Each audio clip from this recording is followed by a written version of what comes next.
Carbon અને તેના સંયોજનો. પ્રસ્તાવના.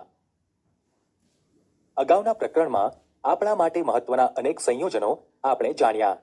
આ પ્રકરણમાં આપણે કેટલાક વધુ રસપ્રદ સંયોજનો અને તેના ગુણધર્મો વિશે અભ્યાસ કરીશું. આપણે કાર્બન વિશે પણ શીખીશું કે જેનું આપણા માટે તત્વ સ્વરૂપે તેમજ સંયોજિત સ્વરૂપે એમ બંને રીતે ખૂબ જ મહત્વ છે. પ્રવૃત્તિ. રોજબરોજના વ્યવહારમાં વપરાતી ચીજવસ્તુઓનો અભ્યાસ કરીએ. સવારથી આપણે જે વસ્તુઓનો ઉપયોગ કરીએ છીએ અથવા વાપરીએ છીએ તે પૈકીની 10 વસ્તુઓની યાદી બનાવો. આ યાદીને તમારા સહાધ્યાયીએ બનાવેલ યાદી સાથે સરખાવો.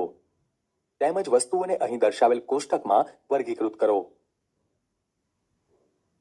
ધાતુની બનેલી વસ્તુઓ: સાણસી, લોખંડની પટ્ટી, તાંબાનો લોટો. કાચ માટીની બનેલી વસ્તુઓ: ચશ્મા, માટલું. અન્ય: અનાજ, ટાસ્કો, કપડાં, દવાઓ, પુસ્તકો. જો વસ્તુઓ એક કરતાં વધુ સામગ્રીની બનેલી હોય તો તેઓને બંને સંબંધિત ખાનાઓમાં મૂકો. અંતિમ ખાનામાં આવતી વસ્તુઓ તરફ ધ્યાન આપો.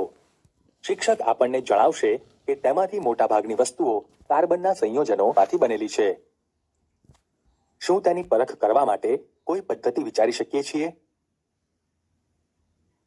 જો કાર્બનયુક્ત સંયોજનનું દહન કરવામાં આવે તો શું નિપજ મળશે? શું આપણે તેની ખાતરી કરવા માટેની કોઈ કસોટી જાણીએ છીએ?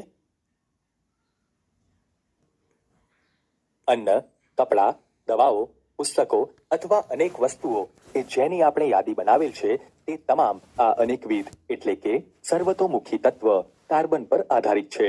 આથી વધુ તમામ સજીવ સંરચનાઓ કાર્બન પર આધારિત છે. પૃથ્વીના પોપડામાં અને વાતાવરણમાં હાજર કાર્બનની માત્રા ખૂબ જ અલ્પ છે. પૃથ્વીનો પોપડો ખનિજ સ્વરૂપે માત્ર 0.02% કાર્બન ધરાવે છે. તેમાં કાર્બોનેટ સંયોજનો, હાઇડ્રોજન કાર્બોનેટના સંયોજનો, કોલસો અને પેટ્રોલિયમનો સમાવેશ થાય છે. અને વાતાવરણમાં 0.03% કાર્બન ડાયોક્સાઇડ હોય છે. કુદરતમાં આટલી અલ્પ માત્રામાં કાર્બન પ્રાપ્ય હોવા છતાં કાર્બનનું મહત્વ ઘણું છે. આ પ્રકરણમાં આપણે કાર્બનના એવા ગુણધર્મો જોઈશું કે જે આવી અસામાન્યતા તરફ દોરી જાય છે. અગાઉના પ્રકરણમાં આપણે આયનીય સંયોજનોના ગુણધર્મોનો અભ્યાસ કરેલ છે. આપણે જોયું કે આયનીય સંયોજનો ઊંચા ગલન તેમજ ઉત્કલન બિંદુ ધરાવે છે અને દ્રાવણમાં કે પીગળેલી અવસ્થામાં વિદ્યુતનું વહન કરે છે. આપણે તે પણ જોયું કે આયનીય સંયોજનોમાં બંધનનો સ્વભાવ કેવી રીતે આ ગુણધર્મોની સમજ આપે છે. કેટલાક કાર્બન સંયોજનોના ગલન તેમજ ઉત્કલન બિંદુ આ પ્રમાણે છે. એસિટિક એસિડનું ગલન બિંદુ અને ઉત્કલન બિંદુ અનુક્રમે 290 અને 391 કેલ્વિન છે. ક્લોરોફોર્મનું ગલન બિંદુ અને ઉત્કલન બિંદુ અનુક્રમે 209 અને 334 કેલ્વિન છે. ઇથેનોલનું ગલન બિંદુ અને ઉત્કલન બિંદુ અનુક્રમે 156 અને 351 કેલ્વિન છે. મિથેનનું ગલન બિંદુ અને ઉત્કલન બિંદુ અનુક્રમે 90 અને 111 કેલ્વિન છે. આપણે અગાઉના પ્રકરણમાં જોઈ ગયા તે પ્રમાણે મોટાભાગના કાર્બન સંયોજનો વિદ્યુતના મંદ વાહકો છે. ઉપરોક્ત સંયોજનોના ઉત્કલન બિંદુ અને ગલન બિંદુની માહિતી પરથી જાણવા મળે છે કે આ સંયોજનો આયનીય સંયોજનોની સરખામણીમાં નીચા ગલન બિંદુ અને ઉત્કલન બિંદુ ધરાવે છે. આપણે તે નિષ્કર્ષ તારવી શકીએ છીએ કે આ અણુઓ વચ્ચેના આકર્ષણ બળો વધુ પડતા પ્રબળ નથી. મોટે ભાગે આ સંયોજનો વિદ્યુતના અવાહકો હોય છે. તેથી આપણે તે નિષ્કર્ષ તારવી શકીએ છીએ કે આ સંયોજનોના બંધન કોઈ આયનો ઉત્પન્ન નહીં કરે. અગાઉના ધોરણમાં આપણે વિવિધ તત્વોની સંયોગીકરણ ક્ષમતા અને કેવી રીતે તે સંયોજકતા ઇલેક્ટ્રોનની સંખ્યા પર આધાર રાખે છે તે વિશે શીખી ગયા. ચાલો હવે આપણે કાર્બનની ઇલેક્ટ્રોન રચના જોઈએ. કાર્બનનો પરમાણ્વીય ક્રમાંક 6 છે. કાર્બનની વિવિધ કક્ષાઓમાં ઇલેક્ટ્રોનની વહેંચણી કેવી રીતે થશે? કાર્બનની ઇલેક્ટ્રોનીય રચના 2 4 છે. એટલે કે એક કક્ષામાં 2 અને એલ કક્ષામાં 4 ઇલેક્ટ્રોન છે. કાર્બન કેટલા સંયોજકતા ઇલેક્ટ્રોન ધરાવે છે? કાર્બન કુલ 4 સંયોજકતા ઇલેક્ટ્રોન ધરાવે છે. આપણે જાણીએ છીએ કે તત્વોની પ્રતિક્રિયાત્મકતા સંપૂર્ણ ભરાયેલ બાહ્યતમ કક્ષા એટલે કે નિષ્ક્રિય વાયુ જેવી રચના પ્રાપ્ત કરવાની વૃત્તિને આધારે સમજાવી શકાય છે. આયનીય સંયોજનોની રચના કરતા તત્વો તેઓના બાહ્યતમ કક્ષામાં ઇલેક્ટ્રોન મેળવીને તે ગુમાવીને તે પ્રાપ્ત કરે છે.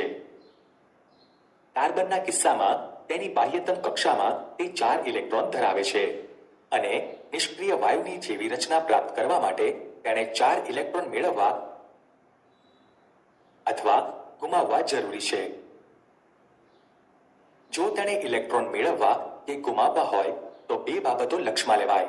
એક, તે 4 ઇલેક્ટ્રોન મેળવીને C4 નેગેટિવ એનાયન બનાવી શકે છે, પરંતુ 6 પ્રોટોન ધરાવતા પરમાણુ કેન્દ્ર માટે 10 ઇલેક્ટ્રોન એટલે કે 4 વધારાના ઇલેક્ટ્રોન સમાવવા મુશ્કેલ થઈ શકે છે.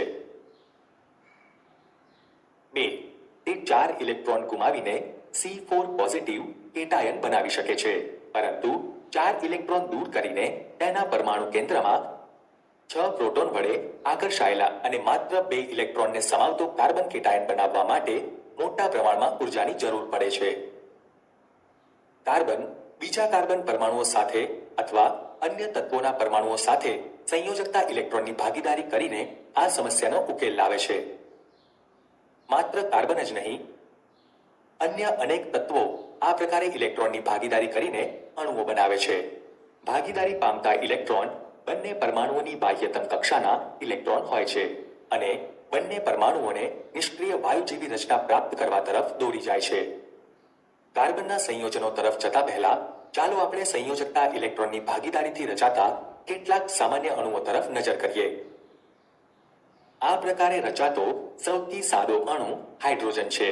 અગાઉ આપણે શીખી ગયા છીએ તે પ્રમાણે હાઇડ્રોજનનો પરમાણ્વીય ક્રમાંક 1 છે.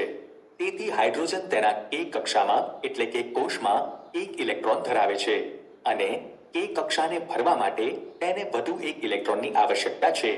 તેથી 2 હાઇડ્રોજન પરમાણુઓ તેમના ઇલેક્ટ્રોનની ભાગીદારી કરીને હાઇડ્રોજન અણુ H2 બનાવે છે. પરિણામે હાઇડ્રોજનનો પ્રત્યેક પરમાણુ તેની નજીકના નિષ્ક્રિય વાયુ હિલિયમ જેવી ઇલેક્ટ્રોનીય રચના પ્રાપ્ત કરે છે, જે તેની K કક્ષામાં 2 ઇલેક્ટ્રોન ધરાવે છે. આપણે તેનું નિરૂપણ ટપકા અથવા ચોકડીઓ કરીને સંયોજકતા ઇલેક્ટ્રોન દર્શાવી શકીએ છીએ. ભાગીદારી પામેલ ઇલેક્ટ્રોનની જોડ 2 હાઇડ્રોજન પરમાણુઓ વચ્ચે એકલ બંધ રચે છે. એકલ બંધને 2 પરમાણુઓ વચ્ચે રેખા એટલે કે આડી નાની લીટી દ્વારા પણ રજૂ કરી શકાય છે. ક્લોરીનનો પરમાણ્વીય ક્રમાંક 17 છે. તેની ઇલેક્ટ્રોનીય રચના 2, 8, 7 છે. ક્લોરીન પરમાણુઓને અષ્ટક પૂર્ણ કરવા 1 ઇલેક્ટ્રોનની જરૂર છે. 2 ક્લોરીન પરમાણુઓ 1 ઇલેક્ટ્રોનની ભાગીદારી કરીને અષ્ટક પૂર્ણ કરે છે. આમ ક્લોરીનની સંયોજકતા 1 થશે. અહીં ક્લોરીન દ્વિપરમાણુક અણુ Cl2 ની રચના કરે છે. આપણે ક્લોરીન અણુ માટે ઇલેક્ટ્રોન બિંદુ રચના દોરીએ. આપણે એ વાત પણ ધ્યાનમાં રાખીએ કે માત્ર સંયોજકતા કક્ષાના ઇલેક્ટ્રોનનું જ નિરૂપણ કરવાની આવશ્યકતા હોય છે. 2 ક્લોરીનના પરમાણુની સંયોજકતા કક્ષાની ઇલેક્ટ્રોન રચના આ મુજબ છે. 2 ક્લોરીન પરમાણુઓ વચ્ચે 1 ઇલેક્ટ્રોનની ભાગીદારીથી એકલ બંધની રચના થાય છે. ઓક્સિજનનો પરમાણ્વીય ક્રમાંક 8 છે. ઓક્સિજનના કિસ્સામાં આપણે 2 ઓક્સિજન પરમાણુઓ વચ્ચે દ્વિબંધનું નિર્માણ થયેલું જોઈએ છીએ. આમ થવાનું કારણ ઓક્સિજનનો પરમાણુ તેની L કક્ષામાં 6 ઇલેક્ટ્રોન ધરાવે છે અને તેને અષ્ટક પૂર્ણ કરવા વધુ 2 ઇલેક્ટ્રોનની આવશ્યકતા છે. તેથી દરેક ઓક્સિજન પરમાણુ અન્ય ઓક્સિજન પરમાણુ સાથે 2 ઇલેક્ટ્રોનની ભાગીદારી કરી દર્શાવ્યા પ્રમાણેની રચના આપે છે. દરેક ઓક્સિજન પરમાણુ દ્વારા દાન થયેલા 2 ઇલેક્ટ્રોન એ ઇલેક્ટ્રોનની ભાગીદારી પામેલી 2 જોડ આપે છે. તેને 2 પરમાણુઓ વચ્ચે દ્વિબંધની રચના થવી એમ કહેવાય છે. શું આપણે એક ઓક્સિજન પરમાણુ અને 2 હાઇડ્રોજન પરમાણુ વચ્ચેના બંધથી બનતા પાણીના અણુનું નિરૂપણ કરી શકીશું? શું અણુ એકલ બંધ કે દ્વિબંધ ધરાવતો હશે? અહીં 2 હાઇડ્રોજન પરમાણુ ઓક્સિજન પરમાણુ સાથે એક ઇલેક્ટ્રોનની ભાગીદારી કરી 2 ઓક્સિજન હાઇડ્રોજન એકલબંધ રચે છે. અહીં પાણીનો અણુ 2 એકલબંધ ધરાવે છે. નાઇટ્રોજનના દ્વિપરમાણુય અણુના કિસ્સામાં શું થશે? નાઇટ્રોજન 7 પરમાણુય ક્રમાંક ધરાવે છે. તેની ઇલેક્ટ્રોનીય રચના 2 5 છે. અષ્ટક પ્રાપ્ત કરવા માટે નાઇટ્રોજનના અણુમાં રહેલ પ્રત્યેક નાઇટ્રોજન પરમાણુ 3 ઇલેક્ટ્રોનના ફાળા દ્વારા ઇલેક્ટ્રોનની ભાગીદારી પામેલી 3 જોડ આપે છે. તેને 2 પરમાણુઓ વચ્ચે ત્રિબંધની રચના થવી એમ કહેવાય છે. N2ની ઇલેક્ટ્રોન બિંદુ રચના અને તેના ત્રિબંધનું નિરૂપણ આ પ્રમાણે કરી શકાય છે. એમોનિયાનો અણુ NH3 સૂત્ર ધરાવે છે. એમોનિયાના અણુમાં એક નાઇટ્રોજન પરમાણુ અને 3 હાઇડ્રોજન પરમાણુઓ વચ્ચે એક ઇલેક્ટ્રોનની ભાગીદારી થવાથી તેના અણુમાં નાઇટ્રોજન અને હાઇડ્રોજનના પરમાણુઓ વચ્ચે 3 એકલબંધ રચાય છે. નાઇટ્રોજન અને હાઇડ્રોજન પરમાણુ વચ્ચે ઇલેક્ટ્રોનની ભાગીદારી થવાથી ચારેય પરમાણુઓ નિષ્ક્રિય વાયુની રચના પ્રાપ્ત કરે છે. આમ એમોનિયાના અણુમાં 3 NH એકલબંધ રચાય છે. ચાલો હવે આપણે મિથેન તરફ એક નજર કરીએ કે જે કાર્બનનું સંયોજન છે. મિથેનનો બળતણ તરીકે બહોળો ઉપયોગ થાય છે. તેમજ તે બાયોગેસ અને કોમ્પ્રેસ નેચરલ ગેસ એટલે કે CNGનો મુખ્ય ઘટક છે. તે કાર્બન દ્વારા બનતા સૌથી સામાન્ય સંયોજનોમાંનું એક પણ છે. મિથેનનું સૂત્ર CH4 છે. આપણે જાણીએ છીએ કે હાઇડ્રોજનની સંયોજકતા 1 છે. કાર્બન ચતુઃ સંયોજક છે કારણ કે તે 4 સંયોજકતા ઇલેક્ટ્રોન ધરાવે છે. નિષ્ક્રિય વાયુ જેવી રચના પ્રાપ્ત કરવા માટે કાર્બન હાઇડ્રોજનના 4 પરમાણુઓ સાથે આ પ્રમાણે ઇલેક્ટ્રોનની ભાગીદારી કરે છે. એવા બંધ કે જે 2 પરમાણુઓ વચ્ચે ઇલેક્ટ્રોન યુગ્મની ભાગીદારીથી બનેલા હોય તે સહસંયોજક બંધ તરીકે ઓળખાય છે. સહસંયોજક બંધ ધરાવતા અણુઓમાં પ્રબળ બંધ બનેલા દેખાય છે પરંતુ આંતર આણ્વીય આકર્ષણ ઓછા હોય છે. તેને કારણે આ સંયોજનોના ગલન બિંદુ અને ઉત્કલન બિંદુ નીચા હોય છે. પરમાણુઓ વચ્ચે ઇલેક્ટ્રોનની ભાગીદારી થઈને વીજભાર વિહીન કણો ઉદ્ભવે છે. તેથી આવા સહસંયોજક સંયોજનો સામાન્ય રીતે વિદ્યુતના મંદવાહક હોય છે. કાર્બનના અપર રૂપો. કાર્બન તત્વ કુદરતમાં અનેક વિવિધ ભૌતિક ગુણધર્મો સાથે જુદા જુદા સ્વરૂપમાં પ્રાપ્ત થાય છે. હીરો અને ગ્રેફાઇટ બંને કાર્બન પરમાણુઓના જ બનેલા હોય છે.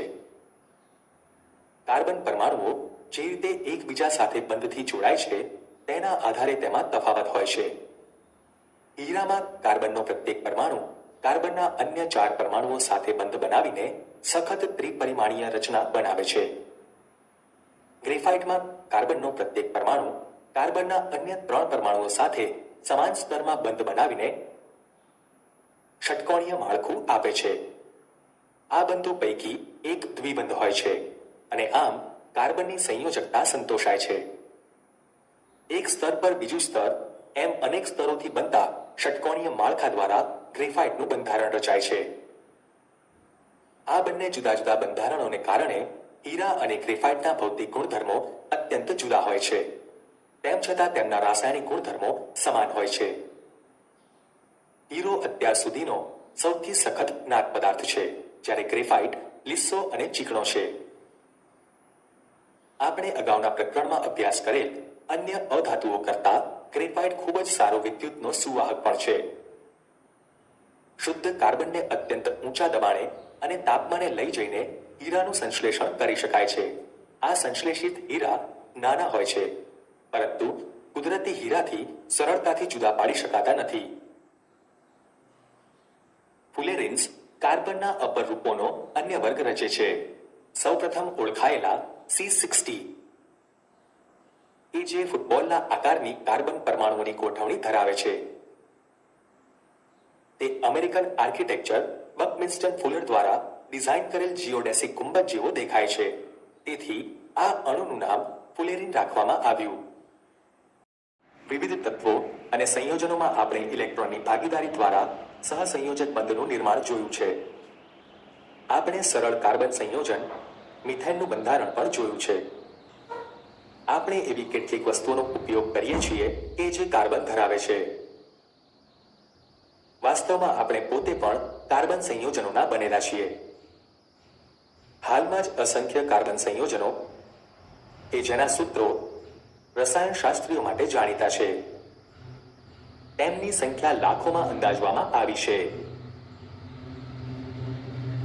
તે અન્ય તમામ તત્વો દ્વારા બનતા સંયોજનોને એક સાથે મૂકવાથી મળતી સંખ્યા કરતાં ઘણી વધારે છે. શા માટે આ ગુણધર્મ કાર્બનમાં જોવા મળે છે અને અન્ય તત્વોમાં નહીં? સહસંયોજક બંધનો સ્વભાવ કાર્બનને મોટી સંખ્યામાં સંયોજનો બનાવવાની ક્ષમતા પૂરી પાડે છે. કાર્બનના કિસ્સામાં બે પરિબળો નોંધાયેલા છે. એક, કાર્બન અન્ય કાર્બનના પરમાણુઓ સાથે બંધ બનાવવાની અદ્વિતીય ક્ષમતા ધરાવે છે, જેથી મોટી સંખ્યામાં અણુઓ બને છે. આ ગુણધર્મને કેટેનેશન કહે છે. આ સંયોજનો કાર્બનની લાંબી શૃંખલા, કાર્બનની શાખિત શૃંખલા અથવા વલયોમાં ગોઠવાયેલા કાર્બન પરમાણુઓ ધરાવે છે. વધુમાં કાર્બનનો પરમાણુ એક બંધ અથવા દ્વિબંધ અથવા ત્રિબંધથી જોડાયેલો હોઈ શકે છે. કાર્બનના પરમાણુઓ વચ્ચે માત્ર એકલ બંધથી જોડાયેલ કાર્બનના સંયોજનોને સંતૃપ્ત સંયોજનો કહે છે. કાર્બન પરમાણુઓ વચ્ચે દ્વિબંધ કે ત્રિબંધ ધરાવતા કાર્બનના સંયોજનોને અસંતૃપ્ત સંયોજનો કહે છે. કાર્બન સંયોજનોમાં જે હદે કેટેનેશનનો ગુણધર્મ જોવા મળે છે તે કોઈ બીજા તત્વમાં જોવા મળતો નથી. સિલિકોન હાઇડ્રોજન સાથે જ સંયોજનો બનાવે છે. તેમાં 7 અથવા 8 પરમાણુઓ સુધીની જ શૃંખલા હોય છે, પરંતુ આ સંયોજનો અતિ ક્રિયાશીલ હોય છે. કાર્બન કાર્બન બંધ ખૂબ જ પ્રબળ હોય છે, તેથી તે સ્થાયી હોય છે, જે આપણને કાર્બન પરમાણુઓના એકબીજા સાથે જોડાણથી મોટી સંખ્યામાં સંયોજનો આપે છે. 2. કાર્બનની સંયોજકતા 4 હોય છે. તેથી તે કાર્બનના અન્ય 4 પરમાણુઓ અથવા કેટલાક અન્ય એક સંયોજક તત્વના પરમાણુઓ સાથે બંધ બનાવવાની ક્ષમતા ધરાવે છે. Oxygen, hydrogen, nitrogen, sulphur, chlorine તથા અનેક અન્ય તત્વોની સાથે કાર્બનના સંયોજનો બને છે, જેના કારણે એવા વિશિષ્ટ ગુણધર્મો ધરાવતા સંયોજનો બને છે જે અણુમાં હાજર રહેલા કાર્બન સિવાયના તત્વ પર આધાર રાખે છે. વળી કાર્બન મોટાભાગના અન્ય તત્વો સાથે જે બંધ બનાવે છે તે ખૂબ જ પ્રબળ હોય છે, જે સંયોજનોને અપવાદ રૂપે સ્થાયી બનાવે છે. કાર્બન દ્વારા પ્રબળ બંધોના નિર્માણનું એક કારણ તેનું નાનું કદ છે, જેના કારણે કેન્દ્ર ભાગીદારી પામેલા ઇલેક્ટ્રોન યુગ્મોને મજબૂતાઈથી જકડી રાખે છે. મોટા પરમાણુઓ ધરાવતા તત્વો દ્વારા બનતા બંધો અત્યંત નિર્બળ હોય છે. વધુ જાણવા જેવું. કાર્બનિક સંયોજનો. કાર્બનમાં જોવા મળેલ બે વિશિષ્ટ લક્ષણો ચતુઃ સંયોજકતા અને કેટેનેશન એક સાથે મળીને મોટી સંખ્યામાં સંયોજનોનું નિર્માણ કરે છે. અનેક સંયોજનો વિભિન્ન કાર્બનની શૃંખલાઓ સાથે જોડાયેલ અકાર્બનિક પરમાણુ અથવા પરમાણુઓના સમૂહ ધરાવે છે. આ સંયોજનોનું નિષ્કર્ષણ શરૂઆતમાં કુદરતી પદાર્થોમાંથી કરવામાં આવ્યું હતું અને એમ વિચારવામાં આવ્યું હતું કે આ કાર્બન સંયોજનો અથવા કાર્બનિક સંયોજનો માત્ર જીવંત પ્રણાલીમાંથી મેળવી શકાય છે. તેમના સંશ્લેષણ માટે એક મહત્વપૂર્ણ બળ જરૂરી છે તેમ માનવામાં આવતું હતું. ફ્રેડરિચ વોહલરે 1828માં એમોનિયમ સાયનેટમાંથી યુરિયાની બનાવટ દ્વારા તેનું ખંડન કર્યું, પરંતુ કાર્બાઇડ, કાર્બનના ઓક્સાઇડ, કાર્બોનેટ અને હાઇડ્રોજન કાર્બોનેટ ક્ષારો સિવાયના કાર્બન સંયોજનોનો અભ્યાસ કાર્બનિક રસાયણ અંતર્ગત કરવામાં આવે છે. સંતૃપ્ત અને અસંતૃપ્ત કાર્બન સંયોજનો. આપણે મિથેનનું બંધારણ જોઈ ગયેલ છીએ.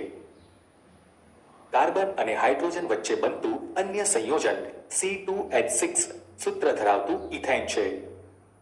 સરળ કાર્બન સંયોજનોના બંધારણ મેળવવા માટેનું પ્રથમ સોપાન કાર્બન પરમાણુઓને એકબીજા સાથે એકલ બંધથી જોડવા. અને ત્યારબાદ કાર્બનની બાકી રહેલ સંયોજકતાઓને સંતોષવા માટે હાઇડ્રોજન પરમાણુઓનો ઉપયોગ કરવો છે. ઉદાહરણ તરીકે ઇથેનનું બંધારણ અહીં દર્શાવેલ સોપાનોમાં મેળવવામાં આવે છે. સોપાન 1માં 2 કાર્બન પરમાણુઓ એકબીજા સાથે એકલ બંધથી જોડાયેલા દર્શાવેલ છે. કાર્બન એક બંધ કાર્બન દરેક કાર્બન પરમાણુની 3 સંયોજકતા સંતોષાયા વગરની બાકી રહે છે. તેથી તે દરેક 3 હાઇડ્રોજન પરમાણુ સાથે બંધ બનાવીને આ પ્રમાણેની સંરચના આપે છે. સોપાન 2માં દરેક કાર્બન પરમાણુને 3 હાઇડ્રોજન પરમાણુઓ સાથે જોડાયેલા દર્શાવેલ છે. કાર્બન એક બંધ કાર્બન 6 કાર્બન એક બંધ હાઇડ્રોજન. ઇથેનનું ઇલેક્ટ્રોન બિંદુ નિરૂપણ આ મુજબ છે. શું તમે આ જ પ્રકારે પ્રોપેનનું બંધારણ દોરી શકો કે જેનું આણ્વીય સૂત્ર C3H8 છે? પ્રોપેનમાં 2 કાર્બન કાર્બન એકલ બંધ છે અને 8 કાર્બન હાઇડ્રોજન એકલ બંધ છે. અહીં આપણે જોઈ શકીએ છીએ કે તમામ પરમાણુઓની સંયોજકતાઓ તેમની વચ્ચેના એકલ બંધોથી સંતોષાય છે. આવા કાર્બન સંયોજનોને સંતૃપ્ત સંયોજનો કહે છે. આ સંયોજનો સામાન્ય રીતે વધુ સક્રિય એટલે કે ક્રિયાશીલ હોતા નથી. કાર્બન અને હાઇડ્રોજનના અન્ય એક સંયોજનનું સૂત્ર C2H4 છે અને તેને ઇથીન કહે છે. આ અણુનું નિરૂપણ કેવી રીતે કરી શકાય? આપણે ઇથેનના અણુ પ્રમાણે જ તબક્કાવાર અભિગમ અનુસરીશું. સોપાન 1માં 2 કાર્બન પરમાણુઓ એકબીજા સાથે એકલ બંધથી જોડાયેલ દર્શાવેલ છે. સોપાન 2 દરેક કાર્બન પરમાણુ 2 હાઇડ્રોજન મેળવી C2H4 બનાવે છે. આપણે જાણીએ છીએ દરેક કાર્બનની એક સંયોજકતા સંતોષાય વગરની બાકી રહે છે.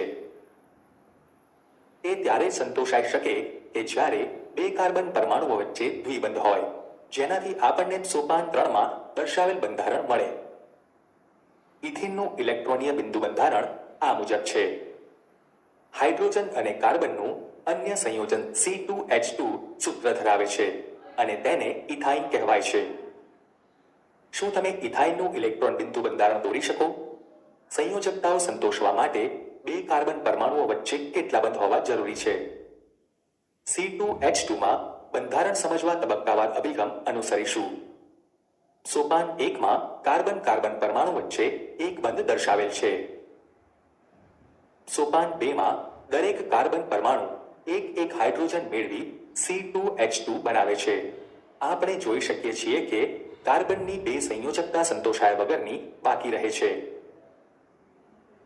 તે ત્યારે જ સંતોષાઈ શકે કે જ્યારે 2 કાર્બન પરમાણુ વચ્ચે ત્રિબંધ હોય, જેનાથી આપણને સોપાન 3માં દર્શાવેલ બંધારણ મળે. ઇથાઇનનું ઇલેક્ટ્રોન બિંદુ બંધારણ આ મુજબ છે. આમ કાર્બન પરમાણુઓ વચ્ચે દ્વિબંધ કે ત્રિબંધ ધરાવતા કાર્બનના આવા સંયોજનો અસંતૃપ્ત કાર્બન સંયોજનો તરીકે ઓળખાય છે અને તેઓ સંતૃપ્ત કાર્બન સંયોજનો કરતાં વધુ ક્રિયાશીલ હોય છે. શૃંખલાઓ, શાખાઓ અને વલયો. આગળના વિભાગમાં આપણે ક્રમશઃ 1, 2 અને 3 કાર્બન પરમાણુઓ ધરાવતા કાર્બન સંયોજનો મિથેન, ઇથેન તથા પ્રોપેનનો ઉલ્લેખ કરેલ છે. કાર્બન પરમાણુઓની આ પ્રકારની શૃંખલાઓ ઘણા કાર્બન પરમાણુ ધરાવી શકે છે. તે પૈકીના પ્રથમ 6ના નામ અને બંધારણ પુસ્તકમાં છે. ચાલો આપણે બ્યુટેનનો અન્ય રીતે વિચાર કરીએ. જો આપણે 4 કાર્બન પરમાણુઓથી કાર્બન માળખું બનાવીએ તો આપણે જોઈએ છીએ કે 2 જુદા જુદા માળખા બની શકે છે. કાર્બનના પરમાણુઓ સરળ રેખીય રીતે ગોઠવાય તો આપણને આ પ્રમાણે બંધારણ મળે છે. કાર્બનના પરમાણુઓ એક શાખામાં ગોઠવાય તો આપણને આ પ્રમાણે બંધારણ મળે છે. બાકી રહેલ સંયોજકતાઓને હાઇડ્રોજન વડે ભરપાઈ કરતા C4H10 સૂત્ર ધરાવતા 2 બંધારણો માટેના સંપૂર્ણ અણુઓ 1. C4H10 નું રેખીય બંધારણ આ પ્રમાણે છે. 2. C4H10 નું શાખીય બંધારણ આ પ્રમાણે છે. આપણે જોઈએ છીએ કે બંને બંધારણો સમાન સૂત્ર C4H10 ધરાવે છે. સમાન આણ્વીય સૂત્ર પરંતુ ભિન્ન બંધારણો ધરાવતા આવા સંયોજનોને બંધારણીય સમઘટકો કહે છે. સરળ તથા શાખીય કાર્બન શૃંખલાઓ ઉપરાંત કેટલાક સંયોજનો વલયના સ્વરૂપમાં ગોઠવાયેલ કાર્બન પરમાણુઓ ધરાવે છે. ઉદાહરણ તરીકે સાયક્લોહેક્ઝેન C6H12 સૂત્ર ધરાવતા 2 વલય છે. કાર્બન માળખું અને સંપૂર્ણ અણુ આ પ્રમાણે છે. શું તમે સાયક્લોહેક્ઝેન માટે ઇલેક્ટ્રોન બિંદુ બંધારણ દોરી શકો? સાયક્લોહેક્સેનનું ઇલેક્ટ્રોન બિંદુ બંધારણ આ પ્રમાણે છે. સરળ શૃંખલા, શાખીય શૃંખલા અને ચક્રીય કાર્બન સંયોજનો તમામ સંતૃપ્ત અથવા અસંતૃપ્ત હોઈ શકે છે.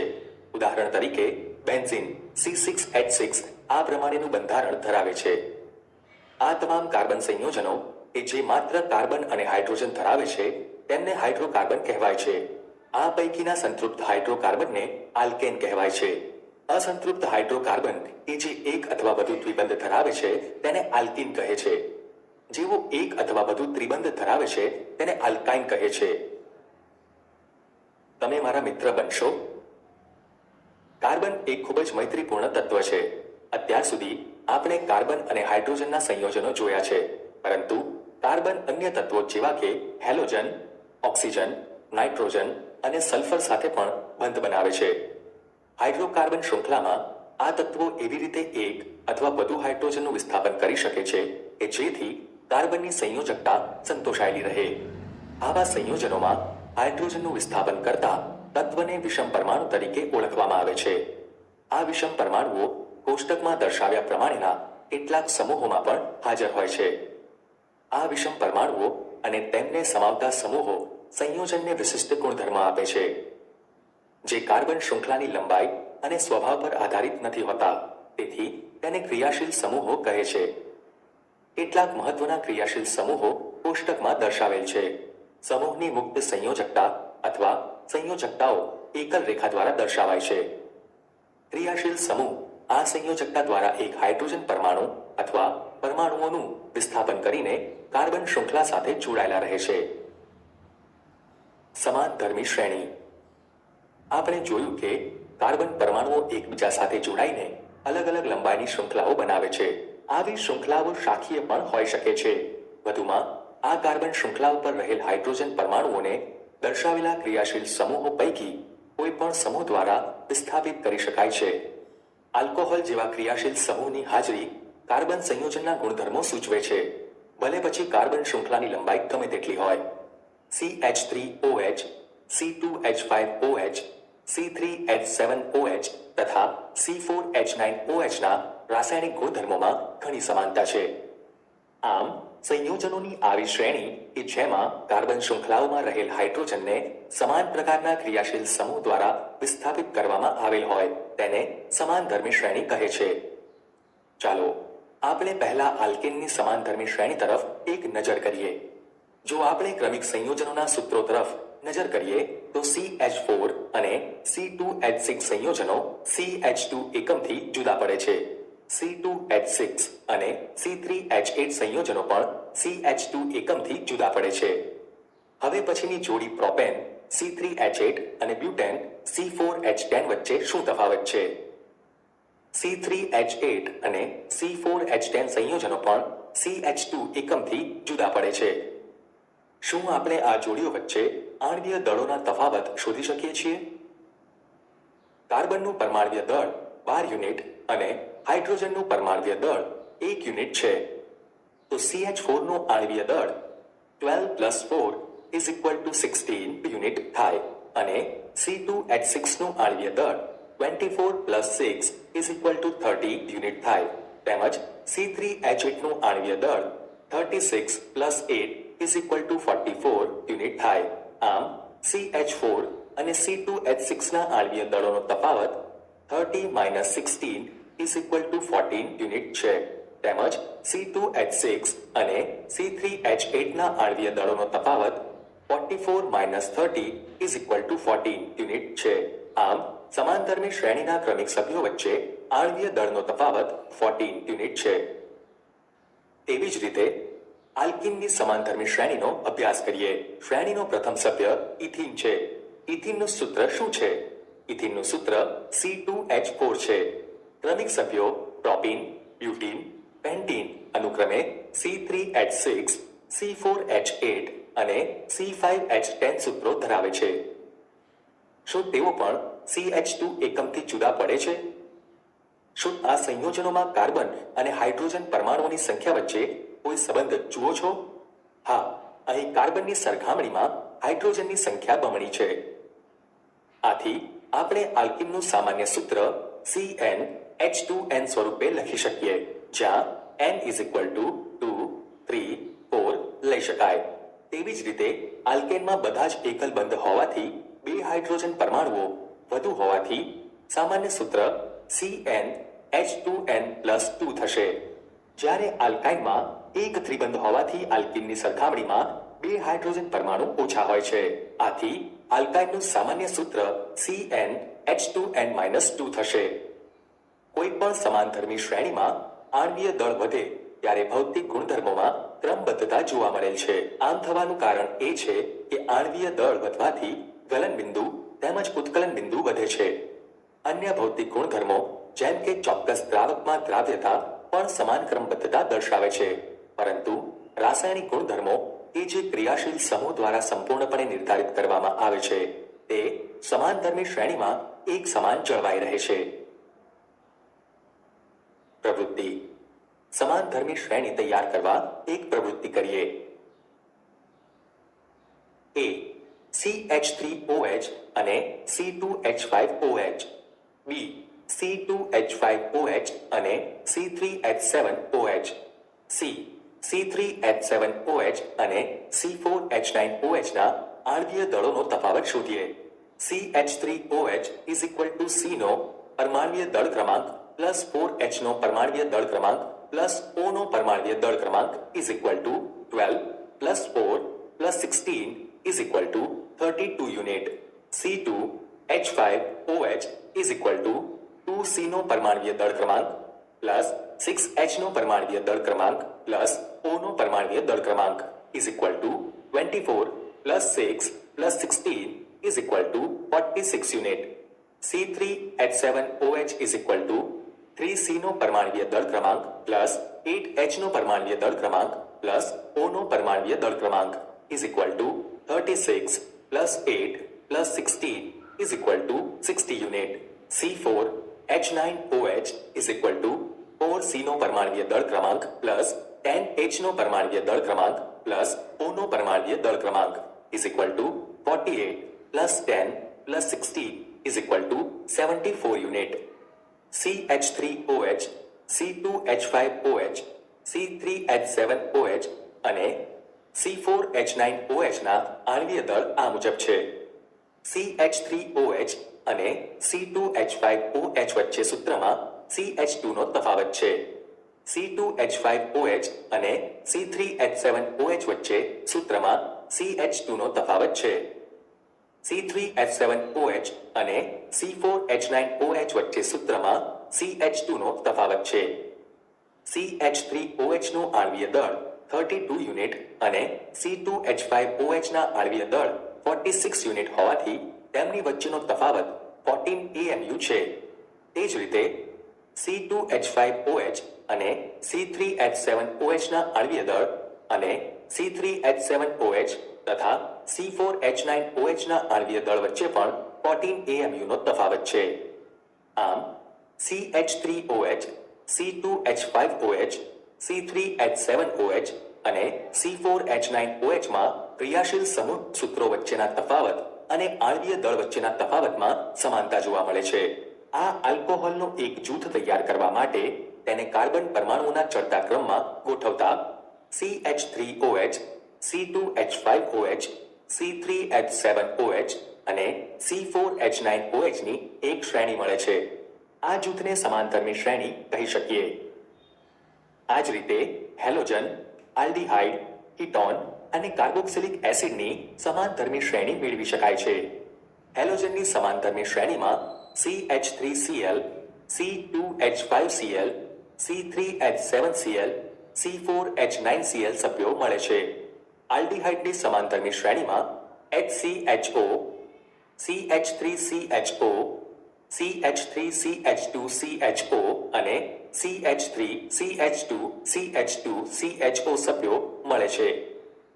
કીટોનની સમાનધર્મી શ્રેણીમાં CH3COCH3, CH3CH2COCH3, CH3CH2CH2COCH3 અને CH3CH2CH2 CH2COCH3 સભ્યો મળે છે.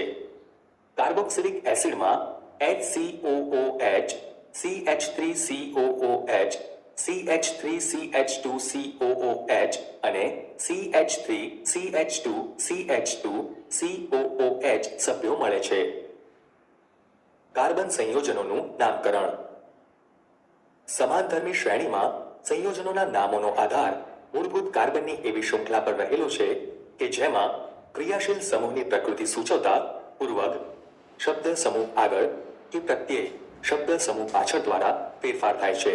ઉદાહરણ તરીકે આગળની પ્રવૃત્તિમાં લીધેલા આલ્કોહોલના નામ CH3OH methanol, C2H5OH ethanol, C3H7OH propanol અને C4H9OH બ્યુટેનોલ છે. આ આલ્કોહોલમાં ઓલ પ્રત્યય તરીકે લગાડવામાં આવે છે. Methane plus ol is equal to methanol, ethane plus ol is equal to ethanol, propane plus ol is equal to propanol અને butane plus ol is equal to butanol નામ આપી શકાય. કાર્બન સંયોજનનું નામકરણ અહીં દર્શાવેલ પદ્ધતિ દ્વારા કરી શકાય છે. 1. સંયોજનમાં કાર્બન પરમાણુઓની સંખ્યા નક્કી કરો. 3 કાર્બન પરમાણુ ધરાવતા સંયોજનનું નામ પ્રોપેન થશે. 2. ક્રિયાશીલ સમૂહની હાજરીના કિસ્સામાં તેને પૂર્વક અથવા પ્રત્યય સહિત સંયોજનના નામમાં દર્શાવાય છે. CH3CH2Cl ક્લોરોઇથેન ક્લોરો પૂર્વક, CH3CH2OH ઇથેનોલ ઓલ પ્રત્યય. 3. જો ક્રિયાશીલ સમૂહનું નામ પ્રત્યય આધારે આપવામાં આવે અને ક્રિયાશીલ સમૂહનો પ્રત્યેક A, E, I, O, U જેવા સ્વરથી શરૂ થતો હોય તો કાર્બન શૃંખલાના છેડે E દૂર કરીને તેમાં યોગ્ય પ્રત્યય લગાવીને નામ અપાય છે. ઉદાહરણ તરીકે કીટોન સમૂહ ધરાવતા 3 કાર્બનની શૃંખલાને આ રીતે નામ અપાય છે. પ્રોપેનમાંથી E દૂર કરી ઓન પ્રત્યય લગાવતા પ્રોપેનોન નામ મળે છે. 4. જો કાર્બન શૃંખલા અસંતૃપ્ત હોય તો કાર્બન શૃંખલાના નામમાં રહેલ અંતિમ n ને કોષ્ટકમાં દર્શાવ્યા પ્રમાણે ઇન અથવા આઇન દ્વારા વિસ્થાપિત કરવામાં આવે છે. ઉદાહરણ તરીકે દ્વિબંધ ધરાવતા 3 કાર્બનની શૃંખલા પ્રોપીન કહેવાય છે અને તે ત્રિબંધ ધરાવે તો તેને પ્રોપાઇન કહેવાય છે.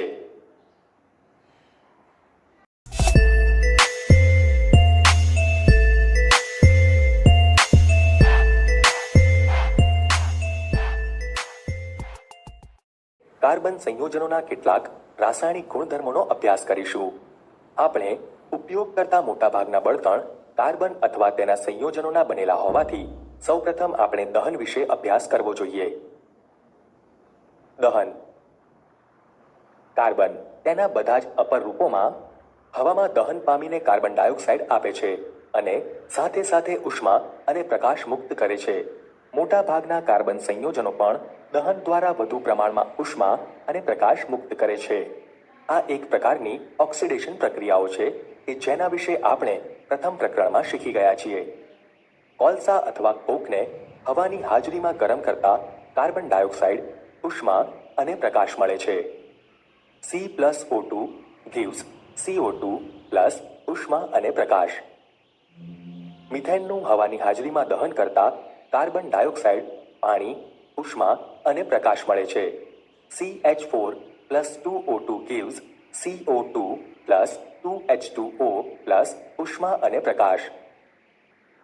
ઇથેનોલને હવામાં ગરમ કરતા કાર્બન ડાયોક્સાઇડ, પાણી, ઉષ્મા અને પ્રકાશ મળે છે. CH3CH2OH plus 3O2 gives 2CO2 plus 3H2O plus ઉષ્મા અને પ્રકાશ. પ્રવૃત્તિ. કાર્બન સંયોજનોના દહનને સમજાવતી એક પ્રવૃત્તિ કરીએ. ચેતવણી. આ પ્રવૃત્તિમાં શિક્ષકની મદદ જરૂરી છે. અમુક કાર્બન સંયોજનો જેવા કે નેપ્થેલિન, કપૂર અને આલ્કોહોલને વારાફરતી એક ચમચી પર લઈ તેને સળગાવો. જ્યોતના પ્રકારનું અવલોકન કરો અને ધુમાડો ઉત્પન્ન થયો કે નહીં તે નોંધો. નેપ્થેલિન અને કપૂરને સળગાવતા તે કાળા ધુમાડાવાળી જ્યોતથી સળગે છે, જ્યારે આલ્કોહોલ ધુમાડા વગરની જ્યોતથી સળગે છે. હવે જ્યોતની ઉપર ધાતુની તકતી રાખો. શું આપેલ સંયોજનો પૈકી કોઈ માટે તકતી પર કાંઈ પદાર્થ જમા થાય છે? જ્યોતની ઉપર ધાતુની તકતી રાખતા તેના પર મેશ જમા થાય છે. પ્રવૃત્તિ. કાર્બનનું દહન સમજવા માટે એક પ્રવૃત્તિ કરીએ. એક બન્સેન બર્નર ચાલુ કરો અને જુદા જુદા પ્રકારની જ્યોત અથવા ધુમાડાની હાજરી પ્રાપ્ત કરવા માટે તેના નીચેના ભાગમાંનું હવા છિદ્ર યોગ્ય રીતે ગોઠવો. આપણને પીળી મેશ જેવી કાળી જ્યોત ક્યારે જોવા મળે છે? જો હવાનો પુરવઠો અપૂરતો એટલે કે સીમિત કરતા કાળી મેશ જેવી જ્યોત ઉદ્ભવે છે. જો મધ્યમ પ્રમાણમાં હવાની અવરજવર થાય તો પીળી જ્યોત મળે છે. આપણને ભૂરી જ્યોત ક્યારે જોવા મળે છે? પૂરતા પ્રમાણમાં હવાનો પુરવઠો હોય તો શુદ્ધ ભૂરી જ્યોત મળે છે. સામાન્ય રીતે સંતૃપ્ત હાઇડ્રોકાર્બન સંયોજનો કાળા ધુમાડા રહિત જ્યોત આપે છે, જ્યારે અસંતૃપ્ત હાઇડ્રોકાર્બન સંયોજનો ખૂબ જ કાળા ધુમાડા સાથેની પીળી જ્યોત આપે છે. તેના પરિણામે ધાતુની તકતી પર મેશ જમા થાય છે. જો કે હવાનો પુરવઠો સીમિત કરતા સંતૃપ્ત હાઇડ્રોકાર્બનનું પણ અપૂર્ણ દહન થઈ કાળી મેશ જેવી જ્યોત ઉદ્ભવે છે. ઘરમાં ઉપયોગમાં લેવાતા ગેસ અથવા કેરોસીન સ્ટવમાં હવા માટે પ્રવેશ માર્ગ હોય છે, જેનાથી પૂરતા પ્રમાણમાં ઓક્સિજનયુક્ત મિશ્રણ દહન પામી ધુમાડા રહિત ભૂરી જ્યોત આપે છે. જો આપણે ક્યારેય વાસણના તળિયા કાળા થતા જોયા હોય તો તેનો અર્થ એ થાય છે કે હવા માટેનો પ્રવેશ માર્ગ અવરોધાય છે તથા બળતણનો વ્યય થઈ રહ્યો છે. કોલસો તથા પેટ્રોલ જેવા બળતણોમાં થોડી માત્રામાં નાઇટ્રોજન તેમજ સલ્ફર હોય છે, જેના દહનને કારણે સલ્ફર તથા નાઇટ્રોજનના ઓક્સાઇડનું નિર્માણ થાય છે, જે પર્યાવરણના મુખ્ય પ્રદૂષક છે. શું તમે જાણો છો શા માટે સળગતા પદાર્થો જ્યોત સાથે અથવા જ્યોત વગર સળગે છે? શું તમે ક્યારેય કોલસા અથવા લાકડાની આગ જોઈ છે? જો નહીં તો હવે પછી જ્યારે પણ અવસર મળે ત્યારે ધ્યાનથી જુઓ કે લાકડા અથવા કોલસાના સળગવાની શરૂઆતમાં શું થાય છે. તમે જોયું હશે કે એક મીણબત્તી અથવા ગેસ સ્ટવનો એલપીજી સળગતી વખતે જ્યોત ઉત્પન્ન કરે છે. તમે જોશો કે ચૂલામાં સળગતો કોલસો અથવા ચારકોલ કેટલીક વખત લાલ રંગથી પ્રજ્વલિત થાય છે તથા વગર જ્યોતે ઉષ્મા આપે છે. એવું એટલા માટે થાય છે કે માત્ર વાયુ પદાર્થો જ સળગતાની સાથે જ્યોત ઉત્પન્ન કરે છે.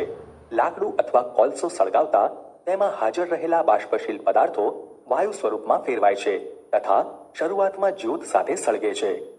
વાયુ પદાર્થોના પરમાણુઓને ઉષ્મા આપતા એક તીવ્ર જ્યોત જોવા મળે છે તથા તે પ્રકાશિત થવાનું શરૂ કરે છે. પ્રત્યેક તત્વ દ્વારા ઉત્પન્ન થતો રંગ તે તત્વનો લાક્ષણિક ગુણધર્મ હોય છે. ગેસ સ્ટવની જ્યોતમાં તાંબાના તારને સળગાવવાનો પ્રયત્ન કરો તથા તેના રંગનું અવલોકન કરો. આપણે જોયું કે અપૂર્ણ દહનથી કાળી જ્યોત ઉદ્ભવે છે, જે કાર્બન હોય છે. તેના આધારે મીણબત્તીની પીળા રંગની જ્યોતનું શું કારણ બતાવશો? વધુ જાણવા જેવું. કોલસા અને પેટ્રોલિયમનું નિર્માણ. કોલસા અને પેટ્રોલિયમનું નિર્માણ જૈવ ભારથી થયું છે કે જે જુદી જુદી જૈવિક અને ભૂગર્ભીય પ્રક્રિયાઓને આધીન છે. કોલસો એ વૃક્ષો, ત્રિઅંગી જેવી અન્ય વનસ્પતિઓ કે જે લાખો વર્ષો પહેલા જીવિત હતી તેના અવશેષ છે. તેઓ ભૂકંપ અથવા જ્વાળામુખી વિસ્ફોટને કારણે જમીનમાં દટાઈ ગયા અને જમીનના સ્તરો તથા ખડકોને કારણે તેઓ દબાઈ ગયા તથા ધીમે ધીમે ક્ષય પામી તે કોલસો બની ગયા.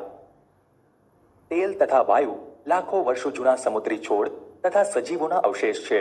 તે મૃત થવાથી તેમના શરીર સમુદ્રના તળિયામાં ડૂબી ગયા તથા દરિયાઈ કાદવથી ઢંકાઈ ગયા. તેમના મૃત અવશેષો પર બેક્ટેરિયાના આક્રમણથી ઊંચા દબાણની અસર હેઠળ તેલ અથવા વાયુનું નિર્માણ થયું અને કાદવ ધીરે ધીરે દબાઈને ખડક બની ગયા.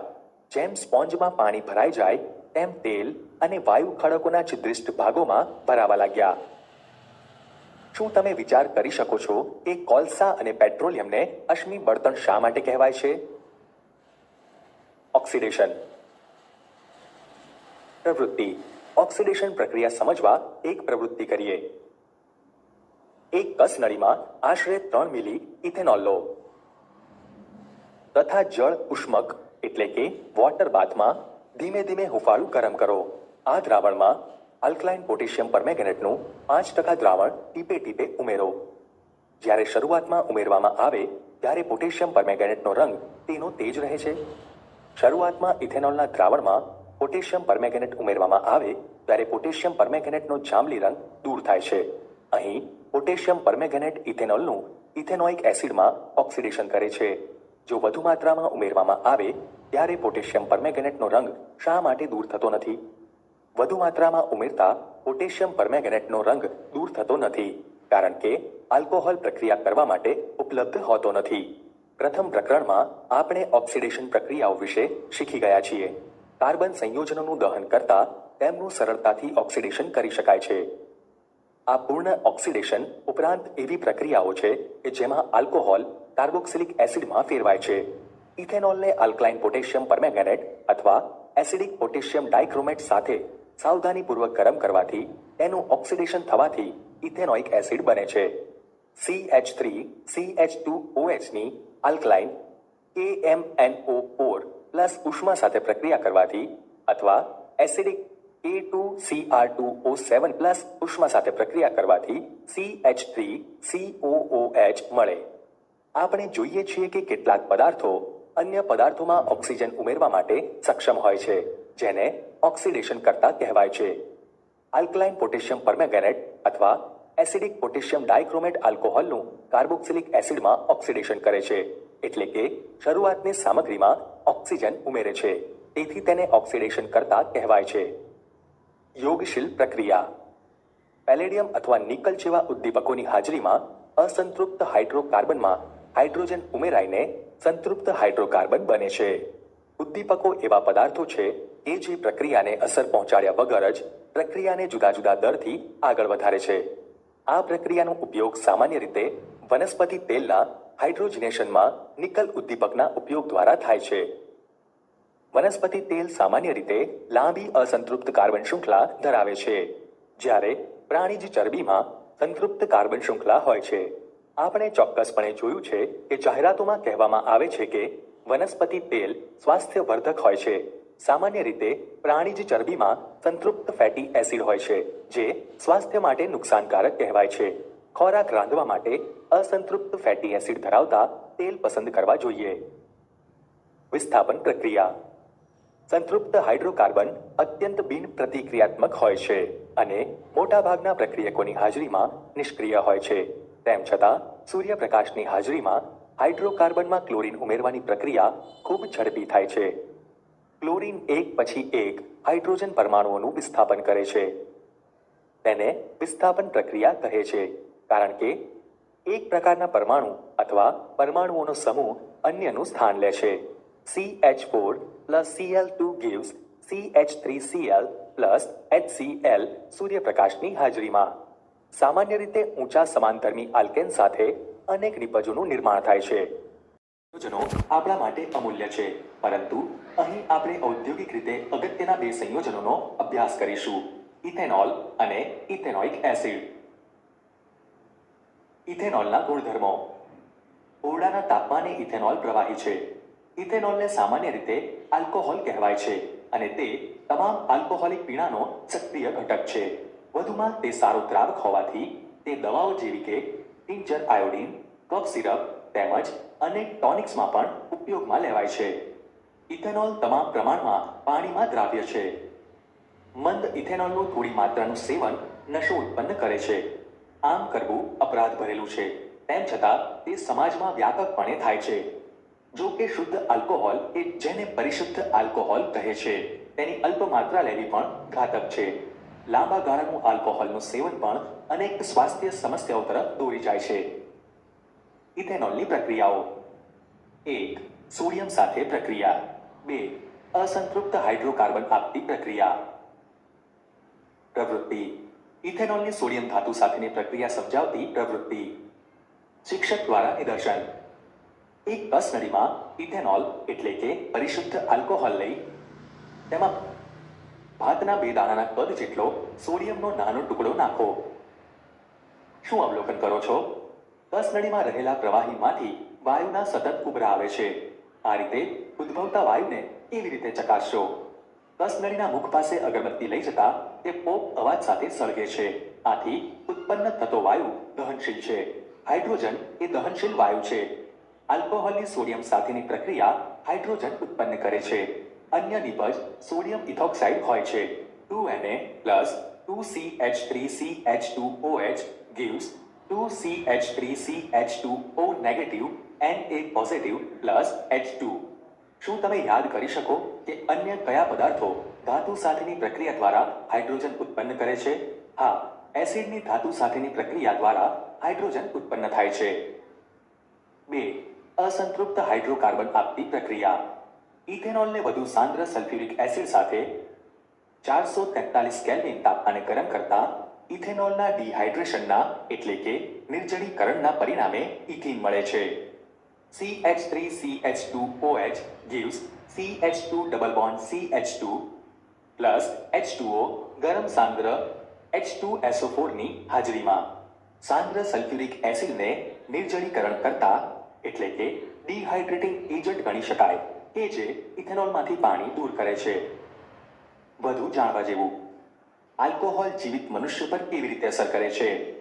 જ્યારે વધુ માત્રામાં ઇથેનોલનું સેવન કરવામાં આવે ત્યારે તે ચયાપચયની ક્રિયાને ધીમી કરી નાખે છે તેમજ મધ્યસ્થ ચેતાતંત્ર એટલે કે સેન્ટ્રલ નર્વસ સિસ્ટમ નિર્બળ કરી નાખે છે.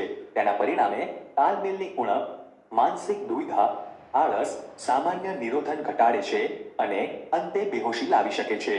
વ્યક્તિ રાહત અનુભવે છે પરંતુ તેને ખ્યાલ નથી આવતો કે તેની વિચારવાની સૂઝ, સમય નિયંત્રણ સૂઝ તથા સ્નાયુઓના તાલમેલમાં ગંભીર રીતે ઘટાડો થાય છે. ઇથેનોલથી વિપરીત મિથેનોલ થોડી માત્રામાં લેવાથી પણ મૃત્યુ થઈ શકે છે. યકૃતમાં મિથેનોલ ઓક્સિડેશન પામી મિથેનાલ બની જાય છે. મિથેનાલ યકૃતના કોષોના ઘટકો સાથે ત્વરિત પ્રક્રિયા કરવા લાગે છે જેથી જીવરસનું એવી જ રીતે સ્પંદન એટલે કે કંઠાઈ જવું થાય છે કે જે તે ઈંડાને ગરમ કરવાથી થાય છે.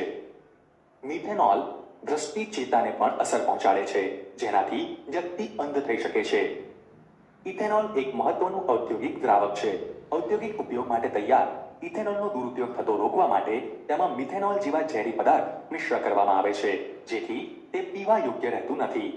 આલ્કોહોલની આસાનીથી ઓળખ થઈ શકે તે માટે રંગક ઉમેરીને આલ્કોહોલને ભૂરા રંગનો બનાવવામાં આવે છે. તેને વિકૃત આલ્કોહોલ એટલે કે ડીનેચર્ડ આલ્કોહોલ કહેવામાં આવે છે. વધુ જાણવા જેવું, બળતણ સ્વરૂપે આલ્કોહોલ. શેરડીના છોડ સૂર્યપ્રકાશને રાસાયણિક ઉર્જામાં ફેરવવા માટેના સૌથી સક્ષમ રૂપાંતરકો પૈકીના એક છે. શેરડીનો રસ મોલાસીસ બનાવવા માટે ઉપયોગી છે જે આથવણથી આલ્કોહોલ એટલે કે ઇથેનોલ આપે છે. કેટલાક દેશોમાં આલ્કોહોલનો ઉપયોગ પેટ્રોલમાં ઉમેરણ તરીકે કરવામાં આવે છે કારણ કે તે એવું સ્વચ્છ બળતણ છે કે જે પૂરતી હવામાં તે માત્ર કાર્બન ડાયોક્સાઇડ અને પાણી ઉત્પન્ન કરે છે. ઇથેનોઇક એસિડના ગુણધર્મો.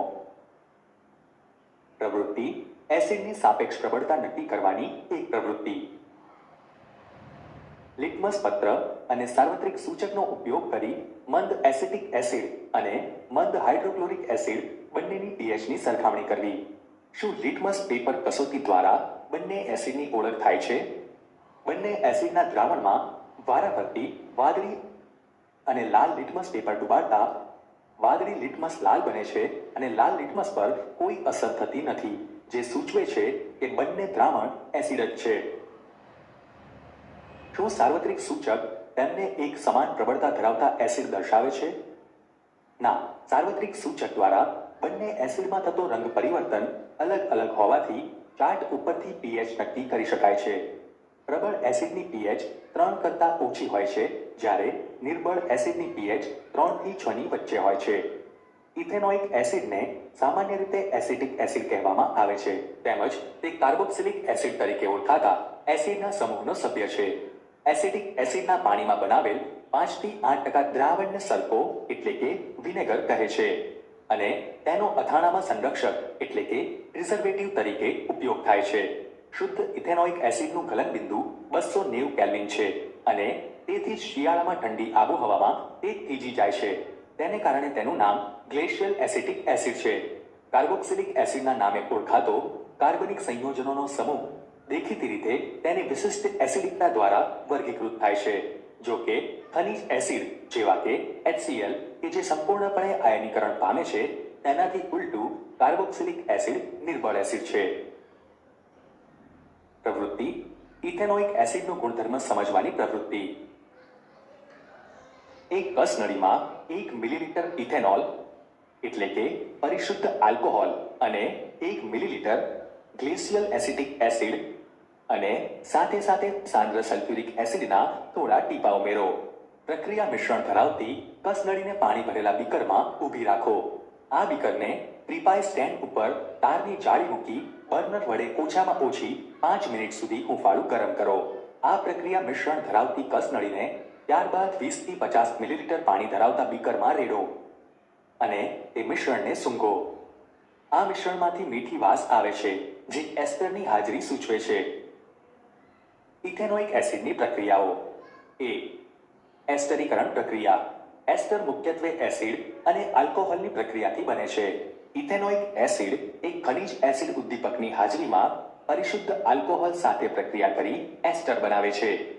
CH3COOH plus CH3CH2OH gives CH3C double bond O CH2CH3 plus H2O. એસ્ટર મીઠી વાસ ધરાવતા પદાર્થો છે. તેના ઉપયોગ અત્તર બનાવવા અને સ્વાદ ઉત્પન્ન કરતા પદાર્થ તરીકે થાય છે.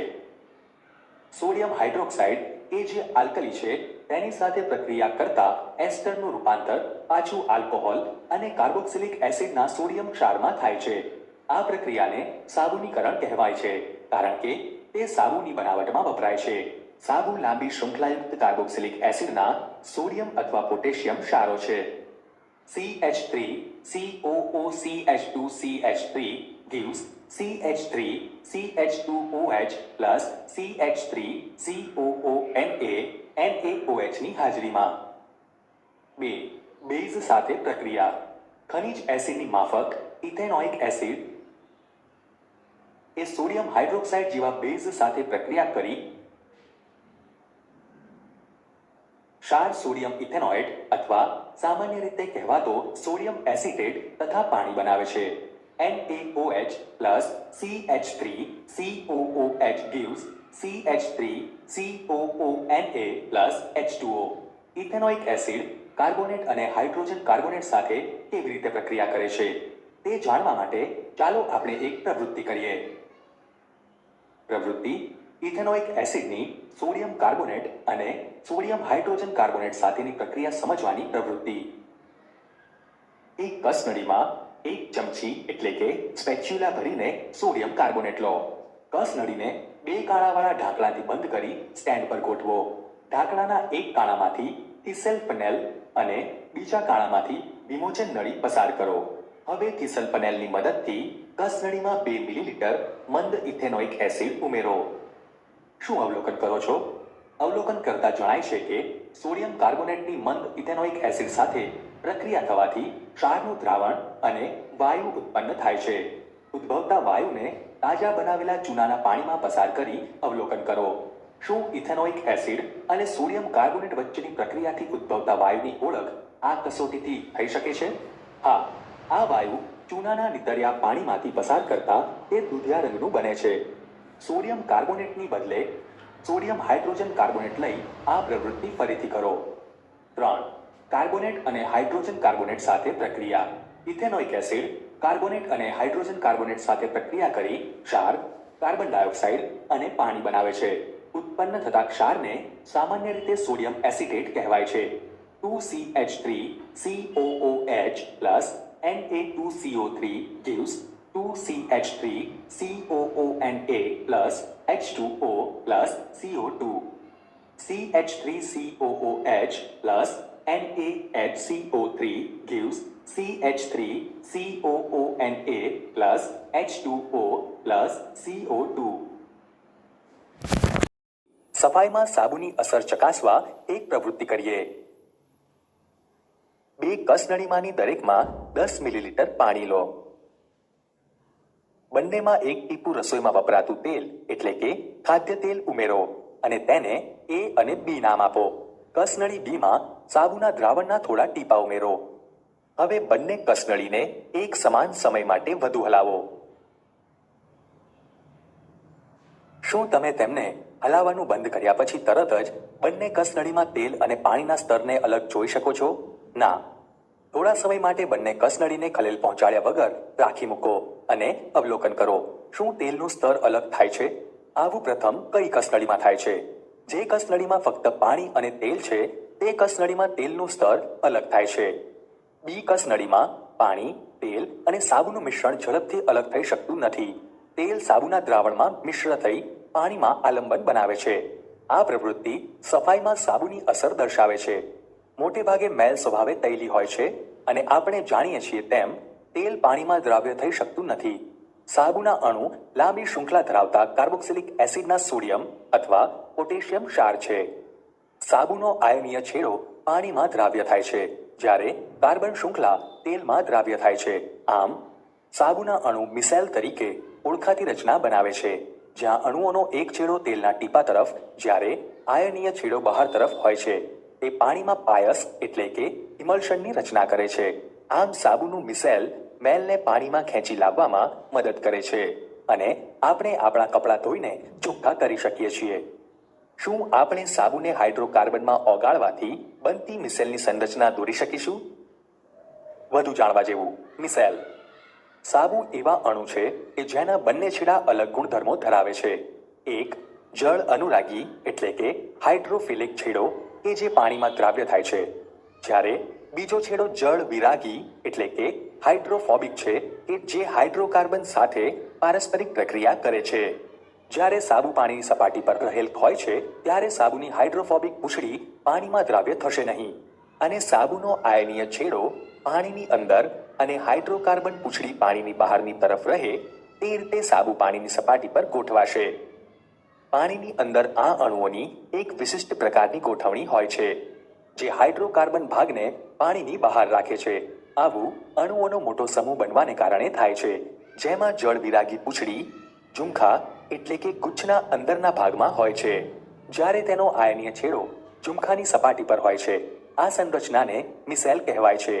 મિસેલના રૂપમાં સાબુ સફાઈ કરવા માટે સક્ષમ હોય છે, કેમ કે તૈલી મેલ મિસેલના કેન્દ્રમાં એકત્રિત થાય છે. આ મિસેલ દ્રાવણમાં કલીલ સ્વરૂપે રહે છે. આયન વચ્ચેના અપાકર્ષણના કારણે તે અવક્ષેપિત થવા માટે એકત્ર થતા નથી. આમ મિસેલમાં નિલંબિત થયેલા મેલને આસાનીથી ધોઈ શકાય છે. સાબુના મિસેલ મોટા પાયે પ્રકાશનું પ્રકીર્ણન કરી શકે છે. આ જ કારણ છે કે સાબુનું દ્રાવણ ધૂંધળું એટલે કે વાદળ જેવું દેખાય છે. પ્રવૃત્તિ. પાણીની કઠિનતા ચકાસવા એક પ્રવૃત્તિ કરીએ. જુદી જુદી કસનળીમાં 10 મિલીલીટર નિસ્યંદિત પાણી અથવા વરસાદનું પાણી અને 10 મિલીલીટર કઠિન પાણી અથવા કૂવાનું અથવા હેન્ડપંપનું પાણી લો.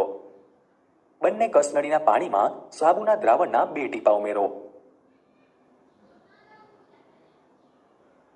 બંને કસનળીને એક સમાન સમય માટે જોશપૂર્વક હલાવો.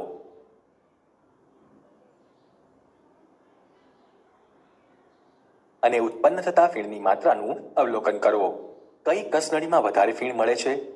કઈ કસનળીમાં દહીં જેવા સફેદ અવક્ષેપ મળે છે? અહીં નિસ્યંદિત પાણી ભરેલ કસનળીમાં સાબુનું દ્રાવણ ઉમેરી પ્રબળતાથી હલાવતા ફીણ ઉત્પન્ન થાય છે, જ્યારે કઠિન પાણી ભરેલ કસનળીમાં સાબુનું દ્રાવણ ઉમેરી પ્રબળતાથી હલાવતા દહીં જેવા સફેદ અવક્ષેપ મળે છે. શિક્ષક માટે નોંધ. જો તમારી આસપાસ કઠિન પાણી ઉપલબ્ધ ન હોય તો પાણીમાં મેગ્નેશિયમ કે કેલ્શિયમના હાઇડ્રોજન કાર્બોનેટ અથવા સલ્ફેટ અથવા ક્લોરાઇડ ઓગાળીને કઠિન પાણી તૈયાર કરો. પ્રવૃત્તિ. સાબુ અને ડિટર્જન્ટની કઠિન પાણી પર થતી અસર સમજાવતી પ્રવૃત્તિ કરીએ. 2 કસનળી લઈ તે દરેકમાં 10 મિલીલીટર કઠિન પાણી લો.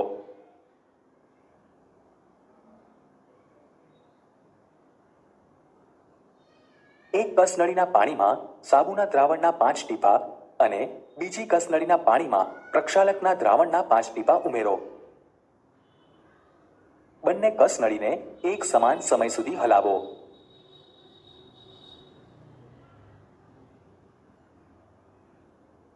શું બંને કસનળીઓ ફીણનું સમાન પ્રમાણ ધરાવે છે?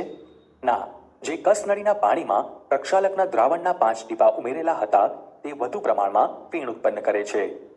કઈ કસનળીમાં દહીં જેવો ઘન પદાર્થ ઉદ્ભવે છે? જે કસનળીના પાણીમાં સાબુના દ્રાવણના 5 ટીપા ઉમેરેલા હતા તે કસનળીમાં ફીણની જગ્યાએ દહીં જેવો ઘન પદાર્થ ઉદ્ભવે છે.